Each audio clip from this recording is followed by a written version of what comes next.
বংশীদাস বাবাজি মহারাজের নিন্দা হবে, গৌরদাস। আচ্ছা, আমার একটা কথা বলুন তো, বংশীদাস বাবাজি মহারাজের তো নিন্দা হয় না? নিন্দা কোনো মহাবৈষ্ণবই করা উচিত, কেউ বলবেন? ছিল বংশীদাস বাবাজি মহারাজের নিন্দা শুনেছেন কোথাও?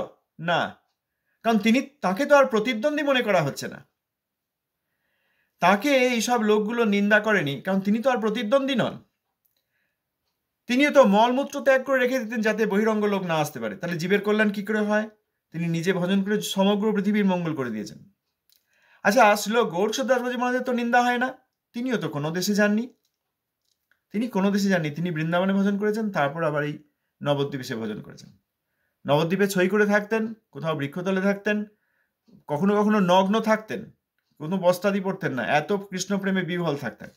তারপরে এই মৃতদেহ সৎকার করতে এলে যে ফেলে দিত, সেইগুলি গঙ্গায় ধুয়ে নিয়ে এই কাপড়টি পরতেন। মৃতদেহ সৎকারের আগে সেই মৃতদেহের বসনটি ফেলে দিয়েছে গঙ্গার তীরে, তারপর সৎকার হয়েছে, মৃতদেহ সৎকার করে দেওয়া হয়েছে, সেই কাপড়টি পরে আছে দেখে বাবাজি মহারাজ কখনো সেইটি গঙ্গায় ধুয়ে নিয়ে পড়তেন। আবার কখনো কোনো বাড়িতে গিয়ে, ওই ঠাকুর বাড়িতে গিয়ে বা কারো বাড়িতে গিয়ে কোনো প্রসাদ পেতেন না, সাধারণ ব্যক্তির কাছে ভিক্ষা করতেন, সেই চাল নিয়ে এসে গঙ্গার জলে ডুবিয়ে নিয়ে সেইটা খেতেন। ওই তার তো নিন্দা শোনা যায় না, তিনিও তো বাধ্যতা প্রচার করেননি, কিন্তু তিনি জগতে উপস্থিত থেকে জগতের মঙ্গল করেছেন। ওই যে আমরা গতকাল পড়লাম, একজন প্রভু আর একজন দিদি খুব ভালো করে ব্যাখ্যা করে দিলেন, এ তবহি দ্বৈত দাসে সত্য সূর্য প্রকাশে। তার তো নিন্দা হয় না, না, তার নিন্দা সাক্ষাতে করে দিলে তো চিনে যাবে যে আমরা ঠকবাজের দল।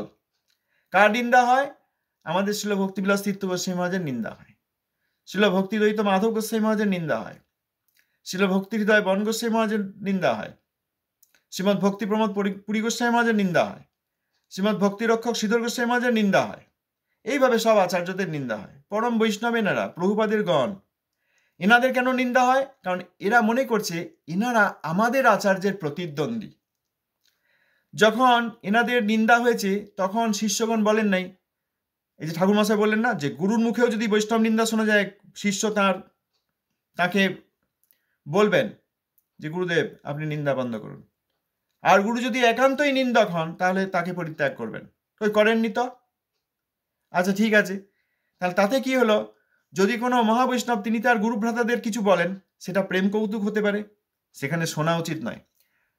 যদি মা বাবা বা বড়রা কেউ হাসি ঠাট্টা করছে ঘরের মধ্যে, যারা শিক্ষিত সন্তান তারা সেই ঘর থেকে চলে যান, না এখানে অন্য রসের কথা হচ্ছে, আমি অধিকারী নই, আমার সরে যাওয়া উচিত। তারা তো সরে যান নাই, তারা আবার দেখা যাচ্ছে হ্যাঁ দিয়েছেন, আগে যা শুনেছেন সেই সব কথা আবার সাপোর্ট করছেন। তাহলে যে আচার্য তার গুরু ভ্রাতাদের কিছু বললেন সেটা তো আমাদের শোনার অধিকার নাই, কারণ তিনি গুরু ভ্রাতাদের বলছেন সমপর্যায়ের বৈষ্ণব, আমরা কারোর পক্ষ নিতে পারবো না। দুজনেই প্রভুপাদের গণ, কারোর পক্ষ নিতে পারবো না। কিন্তু যে শিষ্যগণ শুনলেন তারা তো গুরুবর্গের অবমাননা শুনলেন, কারণ তারা গুরুদেবের গুরু ভাইদের অবমাননা শুনলেন। তারা তো বলেননি যে না ঠিক আছে, আমার তো এখানে থাকা উচিত নয়, গুরুদেব আপনার চরণে প্রণাম, আপনার কথা হয়ে গেলে, প্রেম কৌতুক হয়ে গেলে আমরা আবার আসবো, তা তো বলেন নাই। এতে কি হচ্ছে? এতে তাদের সর্বনাশ, অধঃপতন হচ্ছে। এটা আমাদের কথা নয়, শ্রী চৈতন্য ভাগবতে আছে। যদি বৈষ্ণব অপরাধ কোথাও হয়, বৈষ্ণব অপরাধী গুরু, তখন কি হয়? বৈষ্ণবের নিন্দা করিবেক যার গণ, তার রক্ষা সামর্থ্য নাহিক কোনো জন। বৈষ্ণব নিন্দকগণ যাহার আশ্রয়, আপনেই এড়াইতে তাহার সংশয়। বড় অধিকারী হয় আপনে এড়ায়, ক্ষুদ্র হইলে গণ সহ অতপাতে যায়। তাহলে যদি কোনো পরম বৈষ্ণব তার গুরুভ্রাতা সম্বন্ধে কৌতুক করে কিছু বলছেন, যেমন শিবজি আর চিত্রকেতুর মধ্যে কথা হয়েছে, তখন কি উচিত? মৌন থাকা উচিত, সরে যাওয়া উচিত, আমি কানে শুনতে পাইনি। বাবা মা যদি কখনো দ্বন্দ্বাদি করেন, সন্তানের সেখানে যাওয়ার দরকার নেই। কিন্তু এইখানে যদি একজনের সমর্থন করা হয়, একজনের অবমাননা করা হয়, তাহলে তাদের পতন হয়, কারণ তারা গুরুবর্গের অবমাননা করছেন। গুরু ভাই বলছেন সে আলাদা কথা, সেখানে আমরা বলতে পারবো না। এখানে প্রভুপাদ লিখেছেন শ্রী চৈতন্য ভাগবত মধ্যলীলা 22, 128, 130। প্রভুপাদ বলেছেন গৌড়ীয় ভাষ্যে, শ্রী গৌড়ীয় ভাষ্যে, বৈষ্ণবের শিষ্যাভিমানে অপর বৈষ্ণবকে নিন্দা করিলে কখনো বৈষ্ণবগুরু তাদৃশ শিষ্যকে রক্ষা করেন না। শ্রী নিত্যানন্দের অবজ্ঞা করিয়া অদ্বৈতের স্থাবকগণের গৌরবপাত্র হইবার চেষ্টা করিলে অদ্বৈত প্রভু কখনো সেই দুষ্টমত সমর্থন করেন না। যাহারা গুরুর আসন লাভ করিয়া বৈষ্ণব নিন্দা করেন ও বৈষ্ণব নিন্দক শিষ্যের পক্ষ সমর্থন করেন, তাহাদের অধঃপতন অবশ্যম্ভাবী। এই কথাটি আমার জন্য প্রযোজ্য নয়, আপনার জন্য প্রযোজ্য নয়, আপনার গুরুর জন্য প্রযোজ্য নয়, ওদের জন্য প্রযোজ্য নয়, তাদের জন্য প্রযোজ্য নয়। আর যার প্রচুর পয়সা আছে তার জন্য প্রযোজ্য নয়, যার প্রচুর শিষ্য আছে তার জন্য প্রযোজ্য নয়। আমাকে একটা কথা বুঝিয়ে বলে দেবেন একজন, যারা মনে করেন যে এই আধ্যাত্মিক বুদ্ধি দিয়ে তর্কপন্থায় চলবে। বংশীদাস বাবাজি মহারাজের নিন্দা নেই, গৌরসর দাস বাবাজি মহারাজের নিন্দা করার ক্ষমতা নেই, তাহলে প্রভুপাদের এত বড় বড় গণ তাদের নিন্দা কে করেছেন, কেন করেছেন, তাদের কি কি অধিকার, এবং তারা অপসম্প্রদায় নন কেন? তারা মাছ মাংস ছাড়তে পারেন, তারা বাড়ি যাওয়া নৃত্য করা সেখানে ছাড়তে পারেন, কিন্তু এসে আবার বৈষ্ণব নিন্দা তারা গ্রহণ করেছেন জীবনে। পাপ পরিত্যাগ করে অপরাধ গ্রহণ করেছেন। আমরা অন্যত্র পড়েছি যে পাপ ভয়ঙ্কর, কিন্তু অপরাধ তদপেক্ষা ভয়ঙ্কর। পাপ শরীর এবং মনের উপর ক্রিয়াশীল। পাপের প্রায়শ্চিত্ত হলে বা ফল ভোগ করলে আবার সেই আত্মা পৃথিবীতে ফিরে আসেন, কিন্তু বৈষ্ণব অপরাধীর দত্তন্তর নাই, তিনি নিত্যকাল নরকে থাকেন। বৈষ্ণব অপরাধী ভয়ঙ্কর, কারণ যম মহারাজ দ্বাদশ বৈষ্ণবের প্রধান, তিনি বৈষ্ণব অপরাধী কখনো সহ্য করতে পারেন না। যদি নরকের কথাই বলেন, তাহলে নরক থেকেও সেই সব বৈষ্ণবাদী ফিরে আসেন না, যতদিন সেই বৈষ্ণবের চরণে ক্ষমা না চান। অতএব এখানে সংখ্যা, অর্থ, মন্দিরের উচ্চতা, মন্দিরের চওড়া, পুতুলের উচ্চতা, বা কত নৃত্য করে কত লিটার ঘাম ঝরেছে, আর কত বড় বড় লম্বা লম্বা লোক এসছে, আর কোন কোন দেশ থেকে বা কোন অতল লোক সুতল লোক জনলোক থেকে এসছে, এইসব দেখাতে আসবেন না। এই তর্কপন্থা, এই আধ্যাত্মিকতা কৃপাপূর্বক পরিত্যাগ করুন। একবার নিজেকে প্রশ্ন করুন যে এই যে 4 রেগুলেটরি প্রিন্সিপাল, যেটা না হলে তো শুরুই হয় না কিছু। কারণ আমি মাছ মাংস খেতে থাকবো আর হরিনাম করবো, তা তো আর হয় না। আমি দুশ্চরিত্র থাকবো আর হরিনাম করবো, তা তো আর হয় না।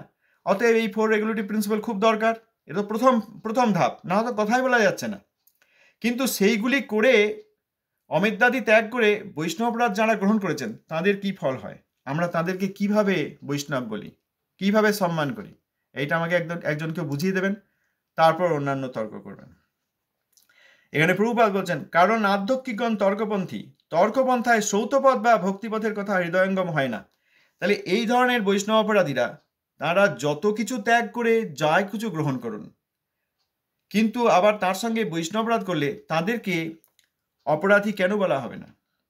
তারা কিছুতেই সৌতপথ বা ভক্তিপথ লাভ করতে পারেন না। এই সিদ্ধান্ত প্রভুপাদের সিদ্ধান্ত। এখানে আধ্যাত্মিক তর্কপন্থী, আর যে তর্কের কথা আমরা বলছি এটা ভয়ঙ্কর তর্ক। এখানে বলা হচ্ছে যে আমার গুরু সর্বশ্রেষ্ঠ, কারণ তিনি দেশে দেশে ঘুরে বেরিয়েছেন। তোমাদের গুরু তো বৃক্ষতলে শুধু ভজনই করেছেন, শুধু হরিনামই করেছেন নিজের জন্য। হরিনাম শুধু, মাত্র, সামান্য।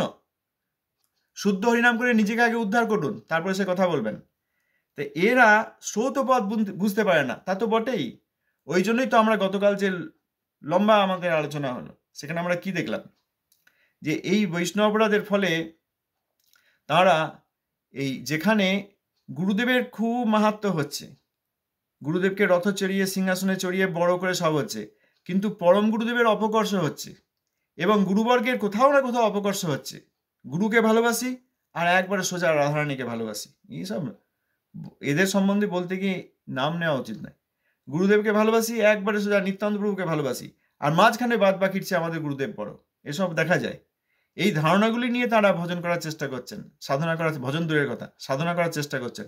ওই জন্য শ্রৌতপথ বা ভক্তিপথ বুঝতে পারছেন না, হৃদয়ঙ্গম করতে পারছেন না, বুঝতে পারছেন না। বাইরে অনেক ঢং হচ্ছে। যদি শুদ্ধ নাম কীর্তন হয়, তবু একটা জিনিস দেখা দরকার, যে মহাপ্রভুর লীলায় শ্রী চৈতন্য চরিতামৃতে লেখা আছে যে বহিরঙ্গ লোক নিয়ে করে নাম সংকীর্তন, অন্তরঙ্গ সঙ্গে করে রস আস্বাদন। আবার কোটিজন যদি নাম কীর্তন করে, তবুও নন্দনন্দন পাওয়া যায় না, যতক্ষণ লোভ না হয়। অতএব এখানে তো নাম কীর্তনই হচ্ছে না, এখানে অপরাধ কীর্তন হচ্ছে। এটা নামেরই প্রচার নয়, এটা নামাপরাধের প্রচার। এই জিনিসটা আমরা এখনো বুঝতে পারছি না। তারপর আমরা এই সব মহাবৈষ্ণবদের চরণে যে অপরাধ হচ্ছে, সেইগুলোকে মেনে নিচ্ছি। ভক্ত গুরুর আশ্রয় থাকিয়া তদানুগত্যে ভক্তিপথে বিচরণ না করিলে বুদ্ধির উপযুক্ত ব্যবহার হইবে না। আমরা ঠাকুর মহাশয়ের একটি উপদেশে আমরা আগে পড়েছি যে বৈষ্ণব সঙ্গ কি, যে বৈষ্ণবকে গিয়ে প্রণাম করলাম, তার যা প্রয়োজনীয় বস্তু তাকে উপহার হিসেবে প্রদান করলাম, ফলমূলাদি নিয়ে এলাম, ঔষধাদি দিলাম, কিছুক্ষণ কথা বললাম, তারপর তার কাছে আশীর্বাদ চাইলাম, বা এমনকি তার চরণধুলি নিলাম, তার চরণ জল নিলাম, তার প্রসাদ নিলাম। এইগুলো কিন্তু বৈষ্ণব সঙ্গ নয়। এইগুলি হচ্ছে অবশ্যই, এইগুলি বৈষ্ণবের সম্মাননা এবং তাতে লাভ অবশ্যই হয়, কিন্তু বৈষ্ণব সঙ্গ মানে তিনি যে ভজন তত্ত্বের তাত্ত্বিক তত্ত্বজ্ঞান আছে, শব্দব্রহ্ম পরব্রহ্মে তিনি নিষ্ণাত, এবং সেইভাবে তিনি অপ্রাকৃতভাবে কিভাবে ভজন করেন সেইটা জানার চেষ্টা এবং সেই অনুসারে নিজেও ভজন করার চেষ্টা, এইটি হলে তখন বৈষ্ণব সঙ্গ। গুরুর ক্ষেত্রেও তাই। এখানে বলছেন, ভক্ত গুরুর আশ্রয় থাকিয়া তদানুগত্যে ভক্তিপথে বিচরণ না করিলে বুদ্ধির উপযুক্ত ব্যবহার হইবে না। সেইটি হবে ভজন। ভক্তগুরু মহাবৈষ্ণব, তার অধীনে থেকে, তার আশ্রয় থেকে, তার নির্দেশ মতো তিনি কিভাবে ভজন করছেন। আবার ভক্তগুরু যখন, তিনি একটু বিশেষ, কারণ সব বৈষ্ণব বলতেও পারেন, নাও বলতে পারেন, কিন্তু গুরু যেহেতু আশ্রয় দিয়েছেন, তিনি শিষ্যকে বলবেন, অনর্থ নিবৃত্তি সম্বন্ধে, তত্ত্বজ্ঞান সম্বন্ধে, ভজন সম্বন্ধে বলবেন। অতএব এইভাবে তার অধীনে থেকে যদি ভক্তিপথে বিচরণ না করা যায়, তাহলে বুদ্ধির উপযুক্ত ব্যবহার হবে না। আমরা এই মনুষ্য শরীর পেয়ে, এই তথাকথিত বুদ্ধি পেয়েও আমরা ফল লাভ করতে পারবো না, ব্যবহার করে ভজন করতে পারবো না। এই জন্যই শাস্ত্রে উক্ত আছে আদৌ গুরুপাদাশ্রয়, প্রথমেই গুরুপাদাশ্রয়, তারপর কৃষ্ণ দীক্ষার শিক্ষণম, কৃষ্ণ দীক্ষাদি শিক্ষণম। দেখুন এখানে একটা জিনিস, আমরা মনে করি দীক্ষা নিলে গুরুপাদ পদ্মাশ্রয় হয়ে গেল, আর প্রভুপাদ কি বলেন, প্রথমেই গুরুপাদাশ্রয়, তারপর দীক্ষাদি। তার মানে গুরুপাদাশ্রয়টা দীক্ষার আগেই হচ্ছে। এই জন্য এই 44 শ্লোকে প্রশ্নোত্তরে ঠাকুর মশাই এখানে লেখা আছে, অন্তরঙ্গ সাধুর সঙ্গই হচ্ছে গুরুপাদাশ্রয়। অতএব এখানেও যারা সাধক, যারা চান, তারা গুরুপাদাশ্রয় কিভাবে করেন, ওই অন্তরঙ্গ সাধুর সঙ্গ করেন। এই করে তার মঙ্গল হতে থাকে, কারণ গুরুপাদাশ্রয় হয়েই গেল। তারপর গুরুদেবী কখনো মন্ত্র দীক্ষা দিয়ে দেবেন, আর আমরা প্রথমে দেখি কোথায় মন্ত্রটি পাওয়া যাবে আর কখন মন্ত্রটি পাওয়া যাবে। মন্ত্র না পেলে তো ভজন হচ্ছে না। হ্যাঁ অবশ্যই, কিন্তু মন্ত্র পাওয়ার আগে গুরুপাদাশ্রয় করতে হবে, গুরুদেবকে আশ্রয় করতে হবে। আর এই সব হরিকথা, এই হচ্ছে গুরুপাদাশ্রয়। এখন আমরা আসলে ভক্তিনাথ ঠাকুর, গৌরসদ দর্শন, প্রভুপাদের গণ, এনাদের আশ্রয় করেছি। এনারাই আবার একটি বিশেষ রূপে আমার সম্মুখে আবির্ভূত হয়ে আমাকে শিষ্যরূপে গ্রহণ করবেন। আমরা এইসব ছেড়ে দিয়ে এখন খুঁজতেছি কোন ব্যক্তির কাছে এখনই মন্ত্রটি নিয়ে নেওয়া যায়। সে তিনি যোগ্য হন, সৎপাত্র হন, অপাত্র হন, কুপাত্র হন, বৈষ্ণব বিদ্বেষ হন, কিছু যায় আসে না, কারণ মন্ত্রটি পেয়ে যেতে হবে। এইটা আমাদের দীক্ষা দান। প্রভুপাদা বলেন নাই, উনি শাস্ত্রকে উল্লেখ করে বলছেন, এই জন্যই শাস্ত্রে উক্ত হইয়াছে আদৌ গুরুপদাশ্রয়, তস্মাৎ কৃষ্ণ দীক্ষাদি শিক্ষানম, সেখান থেকে, তার থেকে কৃষ্ণ দীক্ষাদি শিক্ষা গ্রহণ করা। আর বিষ্টম্ভেন গুরু সেবা, বিষ্টম্ভের সঙ্গে গুরু সেবা, সাধু বর্তমানম। আবার এই যারা এই গুরু ভোজার দল মনে করে নিজেদেরকে বড় বৈষ্ণব মনে করছে, তাদের একটা জিনিস বোঝা দরকার, যে সাধু বর্তমানুবর্তন হচ্ছে কিনা। সাধু যে পথে গমন করেছেন সেই পথে অনুগমন হচ্ছে কিনা, তা তো হচ্ছেই না। যত সব বড় বড় সাধু, তাদের চরণে ভয়ঙ্কর অপরাধ করা হচ্ছে। আমি মাছ খাওয়া ছেড়েছি, তা কি হয়েছে? মাছ খাওয়া ছাড়া মানে নেগেটিভ থেকে জিরোতে আসা, যে আমি এতদিন পাপ করছিলাম, অন্য জীবের শরীরের অংশ কেটে আমার জীবের এবং আমার শরীরের উন্নতি লাভ করছিলাম মনে করে খাচ্ছিলাম তাদেরকে, এটা নেগেটিভ, ঋণাত্মক, এটা পাপ। সেইটা পরিত্যাগ করে শূন্যে এসেছি, অর্থাৎ এখন আর পাপটি করছি না। এসে এবার সাধু বর্তমানুবর্তন তো করতে হবে। গুরুপাদাশ্রয়, কৃষ্ণ দীক্ষাদি গ্রহণ, আর হচ্ছে বিষ্টম্বে গুরু সেবা এবং সাধু বর্তমানুবর্তন, এই 4টে জিনিস করতে বলেছেন। এখানে প্রভুপাদের এই উপদেশে তাই পড়লাম। আর এসে আমি কি করলাম, যত সব সাধুদের অবমাননা শুরু করে দিলাম। এদেরকে অপসম্প্রদায় বলা কম বলা হয়ে যাচ্ছে। কেউ আবার বলেন যে আপনি এইসব নিন্দা করছেন, বলেন উপসম্প্রদায় অপসম্প্রদায়। কারণ দেখিয়ে বলছি তো, আসুন না, যদি বিতর্ক করতে চান করবেন, তো সেখানে কারণ দেখিয়ে প্রমাণ দিয়ে বলছি তো, মনের কথা বলছি না। তাদের সঙ্গে আমার কোথাও শত্রুতা মিত্রতা নেই। যারা বৈষ্ণব অপরাধ করছেন, তারা সাধু বর্তমানুবর্তন করছেন না, সাধু পথের অনুগমন করছেন না। ধন্য প্রণাম। কেউ কিছু বলবেন, দুঃখ নিয়ে যাবেন না, আঘাত নিয়ে যাবেন না। যে আধ্যাত্মিক জ্ঞান আমরা শরীরের মধ্যে, যে কফ, বায়ু, পিত্ত ইত্যাদি আমাদের কফ হয়, হ্যাঁ, কফটাকে কেউ ভালোবাসে? এই সর্দি হয়, কাশি হয়, এগুলো কেউ ভালোবাসে? থাক, এগুলো গলার মধ্যে জমে থাক, বেরিয়ে এলো আবার মুখে করে খেয়ে নাও, করি না, ফেলে দিই। কিন্তু এইগুলোকে আবার কেউ মণিমুক্ত বলে রেখে দিতে চান। এইটা সেই রকম আধ্যাত্মিক জ্ঞানের যে জ্ঞান, আমরা সেইটা এই অধ্যক্ষে, আমাদের ইন্দ্রিয়ের অধ্যক্ষ মন যেসব অভিজ্ঞতা লাভ করেছে, সেইগুলোকে খুব ভালো করে সঞ্চিত করে রেখেছে। না ওরাও করছে, এরাও করছে, এখানেও হচ্ছে, কোথাও হচ্ছে না, সব বৈষ্ণবরাধে ভরে গেছে। খুব কম জায়গায়, 2-1টি জায়গায় শুদ্ধ ভক্ত আছেন, তাদের মধ্যে আবার ভজনানন্দী। খুব কম জায়গায় সাধক বৈষ্ণব আছেন, তাদের মধ্যে খুব কম সংখ্যক শুদ্ধ বৈষ্ণব আছেন। কেউ যদি কিছু বলতে চান বলবেন, কৃপাপূর্বক দুঃখ নিয়ে বাড়ি যাবেন না, দুঃখ নিয়ে ডিসকানেক্ট করে দেবেন না। আপনাদের যদি সময় থাকে, আমারও সময় আছে, ভগবত কৃপায়। বলুন কি বলার আছে, কোথায় আপত্তি আছে, বিতর্ক করুন। ঠাকুর মশাই লিখেছেন শ্রী মহাপ্রভুর সম্বন্ধে বিতর্ক, যদি বিতর্কের দ্বারা মঙ্গল হয় সেই বিতর্ক মঙ্গলজনক। যে আমার কফটা যে মণিমাণিক্য নয়, আমি যে বুকে পুষে রেখে দিচ্ছি আমার ফুসফুসে লাংসে, সেটা আমি মণিমাণিক্য বলে রেখে দিচ্ছিলাম আর খুব খক খক করে কাশছিলাম, সেটা যে রোগ আমাকে যিনি বুঝিয়ে দেবেন তার সঙ্গে কেন এটি রোগ এ নিয়ে তর্ক বিতর্ক করা যেতে পারে। উদ্দেশ্য কি না আমার যাতে এই রোগটি চলে যায়। বলুন কে কি বলবেন। উপসম্প্রদায় অপসম্প্রদায় বললে দুঃখ পাচ্ছেন কেন? বৈষ্ণব অপরাধীরা অপসম্প্রদায় নয়, তারা আবার বৈষ্ণব অপরাধী সম্প্রদায়। অপসম্প্রদায় এমনি অপসম্প্রদায়, মহাপ্রভুর শিক্ষাকে অন্যভাবে দেখিয়ে তারা বলে আমরা মহাপ্রভুগত। বাউল বাউল তারা পরদার নিয়ে ঘুরে ঘুরে বেড়াচ্ছে 4-5 জন কিনে। আমাদের গ্রামে দেখতাম, ও এক জায়গায় ছিল আমাদের প্রাইমারি স্কুলের পাশে, ওরকম পরস্ত্রী নিয়ে থাকতো আর এই সারাদিন বিভিন্ন পাড়ায় গিয়ে ভিক্ষা করতো। আজকে এই পাড়ায় ভিক্ষা, কালকে ওই পাড়ায় ভিক্ষা, এরকম। এইসব ব্যক্তি এলে আমরা ভিক্ষা দিতেন না, যে আপনারা এরকম দুশ্চরিত্রের জীবনযাপন করবেন আর অর্থ দিয়ে দিলে আপনাদের সেটাকে সমর্থন করা হবে, আপনারা ভাববেন না, তাতে আপনাদের ক্ষতি করা হবে। অর্থাৎ দিয়ে আপনাদের ক্ষতি করবো কেন, আসুন ভগবত কথা শুনুন, নিজেদেরকে শুদ্ধ করুন, এই কথা বাবা বলতেন। তারা হচ্ছে অপসম্প্রদায়, তারা নিজেদের ক্ষতি করছে। এই নিজেদের ক্ষতি করছে যারা, তারা মহাপ্রভু তাদেরকে কৃপা করেছেন। যেমন দাড়ি সন্ন্যাসী বিবাহিত সন্ন্যাসী হয়। সোনার পাথর বাটি যেমন হয় না, পাথর বাটি পাথরের তৈরি, তা আবার সোনার কি করে হবে? সেরকম দাড়ি অর্থাৎ বিবাহ করে আছেন তিনি আবার সন্ন্যাসী কি করে হবেন? কিন্তু দেখবেন শ্রী চৈতন্য, আমাদের শ্রী চৈতন্য ভাগবতে আছে, সেখানে আছে যে এইরকম দাড়ি সন্ন্যাসীর গৃহে গেলেন অদ্বৈত আচার্য প্রভু ঘরে যখন যাচ্ছেন, গৌর নিতান্ত দাড়ি সন্ন্যাসীর কাছে গিয়ে তিনি ভোজনও করলেন ফলমূল। তারপরে দাড়ি সন্ন্যাসী যখন বারবার নিতান্তকে বলছেন যে একটু আনন্দ আনিব, মহাপ্রভু বলছেন ভ্রাত এই আনন্দ বলে কি বলছে না এই মদ। মহাপ্রভু সংশয়ে কানে আঙুল দিয়ে গঙ্গায় ঝাঁপ দিয়ে দিয়েছেন। তাহলে তারপর তারা অদ্বৈত আচার্য প্রভু ঘরে গেছেন। তাহলে দাড়ি সন্ন্যাসীকেও কৃপা করেছেন, বিবাহিত সন্ন্যাসী হয় না কিন্তু তাকেও মহাপ্রভু কৃপা করেছেন। দুর্বলকে কৃপা করেছেন, কিন্তু কপট বৈষ্ণব বিদ্বেষী কখনো কৃপা করেন নাই। দাড়ি সন্ন্যাসী কৃপা করেছেন, দেবানন্দ পণ্ডিতকে কৃপা করেন নাই। দেবানন্দ পণ্ডিত তো কিছু করেননি, তিনি তো দাড়ি সন্ন্যাসী ছিলেন না, তার মধ্যে তো তিনি তো মাছ মাংস খেতেন না।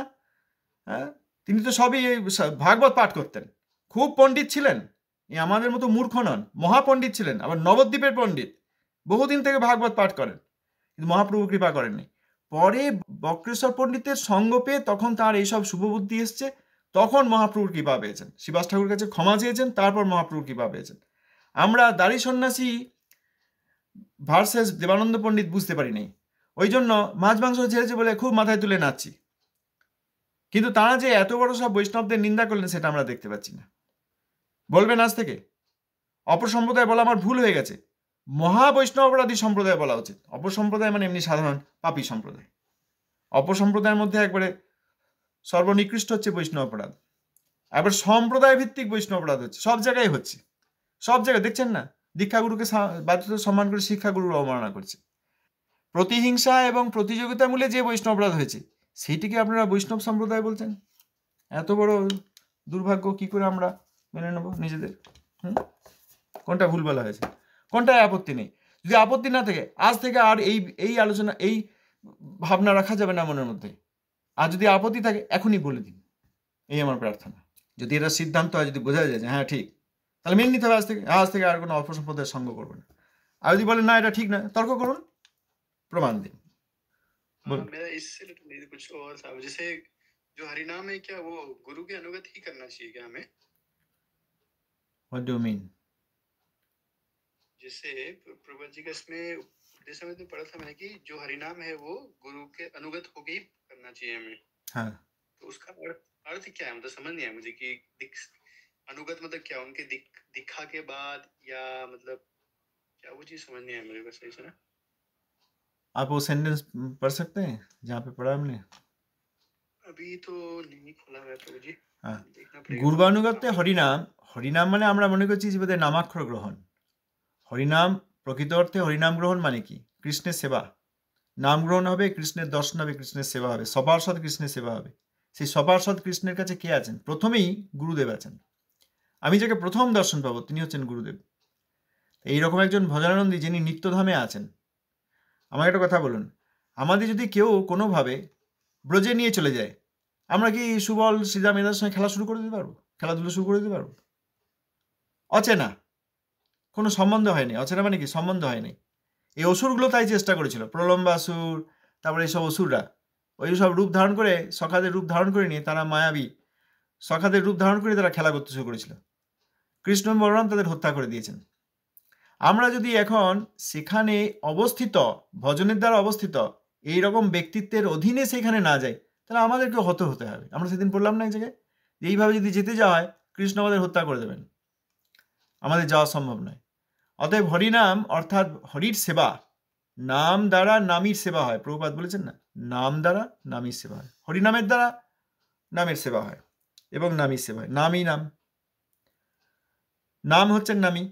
তাহলে যে ধামে আমার, যে রসে আমার ভজনের ইচ্ছা, সেবার ইচ্ছা, কৃষ্ণকে আনন্দ দান করার ইচ্ছা, সেই ধামে ব্যক্তিত্বের সঙ্গে তো আমাকে সম্পর্ক করে সেখানে যেতে হবে। আমি আপনার বাড়ি যাব, কিভাবে যাবো? এমনি আপনার বাড়ি যে কেউ এসে যেতে পারবে? আমি আপনার বন্ধু হিসেবে গেলাম, ভাই হিসেবে গেলাম, পরিচিত ব্যক্তি হিসেবে গেলাম, এইভাবে তো যাবো। তা আমাদের এইসব এই ঘর পাড়া এইসব জায়গায় যদি আমরা পরিচয় ছাড়া যেমন যেতে পারি না, নিত্যধামে কি করে যাব? নিত্যধামে যেতে গেলেও আমাদেরকে তাই করতে হবে। সেইখানে যে রসে আমার কৃষ্ণকে আনন্দ দেওয়ার ইচ্ছা, এইটা আত্মার ইচ্ছা, এইটা আত্মা চুজ করতে পারে, সিলেক্ট করতে পারে আমি কিভাবে কৃষ্ণের সেবা করব। তাহলে সেইভাবে যেতে গেলে সেখানে আমি দ্বারকায় ঢুকে যেতে পারবো, একবারে দ্বারকা নগরীতে ঢুকে যেতে পারবো? সেখানে এই বিরোধ ভাগবতমৃতে বলছেন থাকলেও সামনে কেউ যেতে পারবেন না কৃষ্ণের ঘর, কৃষ্ণের বিভিন্ন মন্দির, রুক্মিণী দেবীর ঘর, সত্যভামা দেবীর ঘর, এইসব উদ্ধব মহারাজের ঘর, কেউ যেতে পারবেন না। দ্বারকা পৌঁছে কেউ যেতে পারবেন না, তো স্বাভাবিক। আচ্ছা, আমরা তো অনেকে কেউ দিল্লি যাই, কলকাতা যাই, তো কলকাতায় কি বিধানসভা কে গিয়েছেন? বিধানসভায় আমাদের মধ্যে কে ঢুকেছেন? যদি কেউ বিধায়ক থাকেন বা পরিচিত থাকেন যেতে পারেন। আচ্ছা, দিল্লিতেও কেউ গিয়েছেন, পার্লামেন্টে কে ঢুকে গেছেন, রাষ্ট্রপতি ভবনে কে ঢুকেছেন? অত সহজ নয়। সেখানে একটা সিকিউরিটি ক্লিয়ারেন্স করে তারপর পরিচয় দিয়ে একটা কোনো বিষয় নিয়ে যেতে হবে। তো তা আমাদের জগতে যদি তাই হয়, আর নিত্যধামে আমরা একবারে দ্বারকায় পৌঁছে যাবো, অযোধ্যায় গিয়ে একবারে হনুমান চন্দ্রজির দেখা পেয়ে যাবো? না না না না, হরিনাম গ্রহণ মানে নিত্যধামে যাওয়া এবং সেখানে সপার্ষদ কৃষ্ণের সেবা করা, এইটা হচ্ছে হরিনাম। তা সেইটা করতে গেলে আমাদেরকে সেইখানে অবস্থিত কৃষ্ণের পার্ষদ, তার অধীনেই তো যেতে হবে। ठीक है, समझ गया। जगतिक में तो ऐसा होता ना, कोई बड़ा आदमी है। প্রভু, আমি বলছিলাম এক সেকেন্ড, নামী সেবা। হ্যাঁ বলুন। হরে কৃষ্ণ। বলুন, ধন্যবাদ, বলুন। হ্যাঁ, বলছি নামে নামীর সেবা, এইটা একটু বুঝলাম না, নামে কিভাবে নামীর সেবা হয়? নামী মানে ভগবান, তা আমরা ভগবানের সেবা কিভাবে করতে পারি? আমি যদি এই শরীরটা নিয়ে গিয়ে কয়েকবার মন্দিরের চারিদিকে পাক খাই, তাহলে কি পরিক্রমা হয়ে যাবে? মন্দিরের চারিদিকে কয়েকবার বহু লোকই তো আসছে, ঘুরে চলে যাচ্ছে, পরিক্রমা হচ্ছে? সেখানে গৌরসুন্দর আর বিশ্লেষে গৌরসুন্দর আর সংশ্লেষে রাধা গোবিন্দ রূপে রয়েছেন। মনে করুন শ্রী চৈতন্য মঠে মূল মন্দিরে এলেন গৌরসুন্দর, রাধা বিনোদ প্রাঞ্জু। আমি গিয়ে এবার 4 বার পরিক্রমা করে হয়ে গেল, পরিক্রমা সেবা হলো ভগবানের? না না না, আমি সেখানে যাইনি। সেখানে একবারেই রাসেশ্বর কৃষ্ণচন্দ্র রয়েছেন, পাশে রয়েছেন মূল আশ্রয় বিগ্রহ, আর চারিদিকে আরো অনেক আশ্রয় বিগ্রহ রয়েছেন, আমরা সাক্ষাতে দর্শন পাচ্ছি না বিগ্রহ রূপে। সেখানে গিয়ে আমি পরিক্রমা করলাম, হয়? না না, আমি এই মৃতদেহটাকেই আমি মনে করে বাস 4 বার ঘুরে নিলাম মন্দিরের চারিদিকে, নামীর সেবাই হলো না। অপ্রাকৃত বুদ্ধিতে যখন আমরা সেখানে নিত্য সম্বন্ধের দ্বারা যেতে পারবো, যে হ্যাঁ আমি এই দেবীর অধীনে ভজনা করি, সেই দেবী আমার সঙ্গে রয়েছেন, মাঝখানে রাধাকৃষ্ণ এবং পরমপৃষ্ঠ দেবীগণ রয়েছেন, সেইখানে পরিক্রমা হচ্ছে বৃন্দাবনে একটি কুঞ্জে, তবে তো নামীর সেবা হবে। তেমনি গৌরসুন্দর বিশ্লেষে বিষ্টম্ভভাবে এই রাধা গোবিন্দ একসঙ্গে মিলিত হয়ে গৌরসুন্দর, সেখানে গৌরসুন্দর রয়েছেন, আরও অনেকে রয়েছেন, শ্রী রামানন্দ রায় রয়েছেন, যাকে এই বিগ্রহে দর্শন দিয়েছেন গৌরসুন্দর, স্বরূপ দামোদর রয়েছেন, রূপপাদ রয়েছেন, সনাতন গোস্বামীপাদ রয়েছেন, সবাই রয়েছেন, তারপর প্রভুপাদ রয়েছেন, গুরুদেব রয়েছেন। এই ধারণাই নেই, আমরা মহাপ্রভুর সেবা করে নিলাম, পরিক্রমা করে নিলাম, তেমনি আরতি দেখে নিলাম, কোথায় আরতি হচ্ছে, এই আরতির অর্থ কি, এইসব ধারণা নেই। আমরা ভাবছি বাহ, আরতি দর্শন সেবা হলো, বেশ পরিক্রমা হয়ে গেল, তারপর চরণামৃত নিলাম, সাধারণ জলের মতোই, একটু সেন্ট আছে, একটু মিষ্টি আছে, যা কৃষ্ণের চরণামৃত পেলাম, দিয়ে এই মৃতদেহটার জীবে ঢুকিয়ে দিলাম, মৃতদেহের জীব দিয়ে সেটা চেটে নিলাম। এটা কি নামী সেবা হচ্ছে? না, এইটা দিয়ে আমরা এই বিভিন্নভাবে প্রাকৃত ভাবনা নিয়ে তাদের অপরাধ করে ফেলছি। চরণামৃত প্রাকৃত জল নয়, গঙ্গায় স্নান করে নিলাম, এ নদীর মতো ঠান্ডা জল, তা তো আর নয়, গঙ্গাদেবী শ্রী হরির চরণামৃত। এই সব সেবাগুলি হবে হরিনাম গ্রহণ করতে করতে, হরিনাম গ্রহণ করতে করতে পরিক্রমা হবে। নামাক্ষর নিয়ে পরিক্রমা নয়, যে মুখে মনে হচ্ছে হরে কৃষ্ণ এবং রাম এই 3 নাম বলছি, তাও নয়। এই নাম হচ্ছেন ভগবান, তার নাম গ্রহণ করে একটি বিশেষ লীলায়, একটি বিশেষ মুহূর্তে, একটি বিশেষভাবে এইখানে এই সেবা হচ্ছে। কোনো শুদ্ধ ভক্ত আজ পরিক্রমা করলেন, এই নৃত্য আদি চলছে, এ আছে না যেই সেখানে ব্রজদেবীগণ কেউ কীর্তন করছেন, কেউ আরত্রিক আদি করছেন, কেউ ভূমিতে লুণ্ঠিত হচ্ছেন, কেউ চামর ঢুলাচ্ছেন, আর চারিদিকে অনেক ব্রজদেবী তারা নৃত্যের সঙ্গে তারা রাসের নৃত্য করছেন।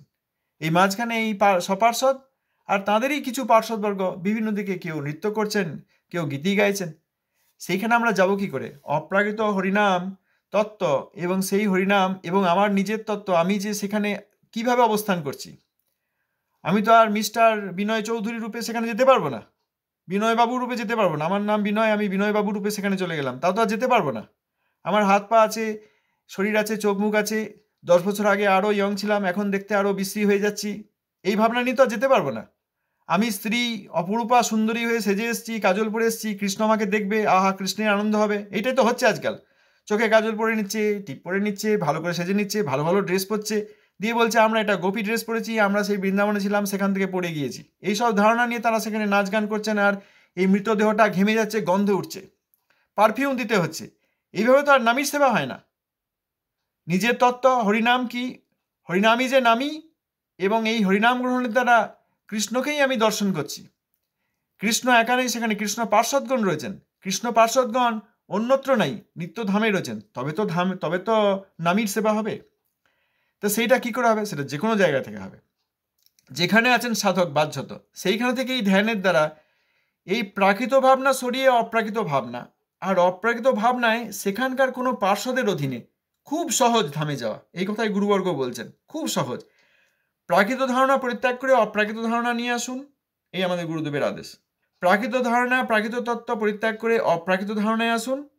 অপ্রাকৃত ধারণায় এসে অপ্রাকৃত রাধা গোবিন্দের, গৌর নিত্যানন্দের, গৌর গদাধরের যে যুগলের সেবা করেন, তাদের অপ্রাকৃত পার্শ্বদগণের অধীনে যে গুরুদেব, সেই গুরুদেবের অপ্রাকৃতভাবে আনুগত্য করুন।